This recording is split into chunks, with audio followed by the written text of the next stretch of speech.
और अब बात करेंगे मार्केट की।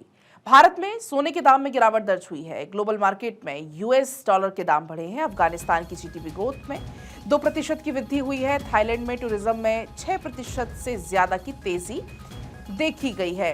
तो इसके अलावा आज मार्केट कैसा कुछ रहने वाला है, इसको लेकर भी हम चर्चा करेंगे। अगर हम बात करें गोल्ड रेट की तो गिरावट दर्ज हुई है। और इसी बीच हमारे साथ आकाश जिंदल जी जुड़ गए हैं। बहुत स्वागत सर आपका भारत 24 पर। लेकिन सर अगर हम बात करें गोल्ड रेट की तो अभी हमने देखा था कि 1 लाख तक कीमत छू गई थी, लेकिन अब अचानक से सोने के दाम गिर गए हैं। बहुत ही इंटरेस्टिंग सवाल पूछा आपने। I congratulate you for asking this wonderful question, क्योंकि कल शाम से तमाम चैनल्स में यही बात चल रही है। देखिए हुआ क्या है, जब से कोर्ट का ऑर्डर आया था, पहला वाले ऑर्डर की बात कर रहा हूँ टैरिफ्स को लेके, तब से क्या है और कमोडिटीज में यूएस की बात करें तो इंटरेस्ट बढ़ गया था। सोना क्या है, सोना एक सेफ है माना जाता है। जब भी उथल पुथल होता है ग्लोबल मार्केट तो सोने की तरफ पैसा जाता है। पैसा तो वही है, वही सोने की तरफ जाना है, वही कमोडिटीज। जब वो पैसा इक्विटी कमोडिटीज की तरफ गया तो सोने के दाम में गिरावट आ गई। इसीलिए सोने के प्राइस में कल हमने मैसिव करेक्शन देखी, क्योंकि सोना जो है और दूसरा डॉलर के प्राइस जब फॉर्म अप होते हैं तो बाकी करेंसीज के हिसाब से सोना उतना अट्रैक्टिव नहीं रहना। उस वजह से जो है सोने में करेक्शन आई है। हालांकि हैविंग सेड दैट मैं कहूंगा, मेरी ऑर्गेनाइजेशन आकाश जिंदल का मानना है कि हिंदुस्तान में सोने की डिमांड अब भी बरकरार रहेगी, क्योंकि हिंदुस्तान में इन्वेस्टमेंट के अलावा हम यूटिलिटी एंगल से भी सोना जो है बहुत खरीदते हैं। हमारे यहाँ जो सोना ज्वेलरी के रूप में बहुत लिया जाता है, शादियों में तो अक्सर जो है बहुत सोने की परचेजिंग होती है, और शगुन के रूप में भी हमारे कई उत्सवों में हम सोना खरीदते बेचते हैं। तो वो वाली डिमांड तो रहेगी।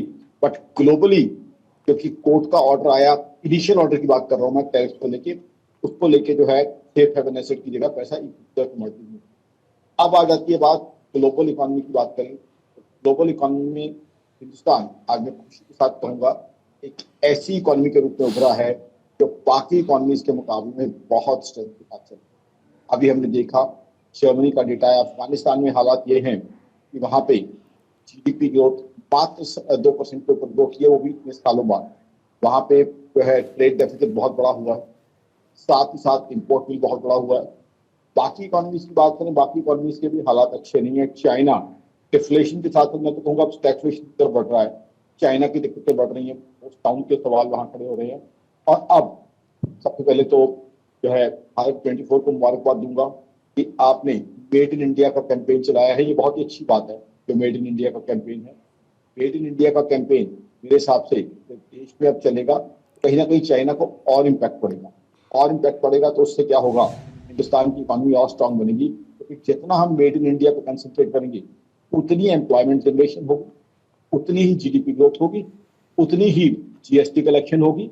कहीं ना कहीं अगर हम मेड इन इंडिया को प्रमोट कर रहे हैं तो मैं मुबारकबाद दूंगा अपने बड़े भाई जगदीश चंद्रा साहब को, वो पूरे सच्चे देशभक्त हैं कि हम मेड इन इंडिया कैंपेन को यहाँ पे मोटिवेट कर रहे हैं। इससे क्या होगा, देश में एम्प्लॉयमेंट बढ़ेगी, देश की जीडीपी ग्रोथ बढ़ेगी, जीएसटी कलेक्शन बढ़ेगी, और साथ ही साथ मेरी ऑर्गेनाइजेशन आकाश जिंदल का मानना है उससे हम चाइना को सबक भी सिखा पाएंगे। जो चाइना कहीं ना कहीं हमेशा पाकिस्तान की मदद करता है तो और हर देशभक्त का खून खोलता है चाइना की हरकतें देख। तो I think made in India को पूरा सपोर्ट करना चाहिए, और आपकी ऑर्गेनाइजेशन को बहुत मुबारकबाद दूंगा। तो बहुत ही बढ़िया, और बहुत इसी ही दृष्टिकोण से भारत 24 की तरफ से सर ये अपील भी दर्शकों से की जा रही है। फिलहाल बहुत शुक्रिया आपका पूरी जानकारी के लिए।